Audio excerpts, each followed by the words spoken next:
কলকারখানা, গাড়ির ধোঁয়া, মানুষের কর্মচাঞ্চল্য, কোলাহল সবকিছু পিছনে ফেলে কুয়াশার চাদরে ঢাকা পড়েছে রাজধানী।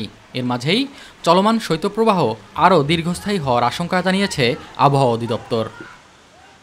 এমন অবস্থায় শীত নিবারণে রাজধানী জুড়ে চাহিদা বেড়েছে গরম কাপড়ের। বিভিন্ন বিপণী বিতান, শপিং মল থেকে শুরু করে ফুটপাতে বেচাকেনাও অনেকটা বেড়েছে। ঠান্ডার প্রকোপ বাড়ায় চাহিদা বেশি হুডি আর ভারী জ্যাকেটের। একটু ভারী কাপড় নিচ্ছে, কারণ সামনে নাকি আরো একটু শীত বেশি পড়বে, এই জন্য আর কি। সুন্দর জিনিস কমের মধ্যে পেলে তো ভালোই লাগে, তাই না? তো সেই তুলনায় দাম বেশি। আগে যেগুলো 900 বেচতাম, শীতের জন্য আমরা 800-700 বেচি, এখন একটু রেট কমাই দিয়েছে। চাহিদার কথা মাথায় রেখে বিপণী বিতানগুলো সাজানো হয়েছে বিভিন্ন ফ্যাশনের গরম কাপড়ে। নিজের পাশাপাশি পরিবারের জন্যও কিনছেন অনেকে।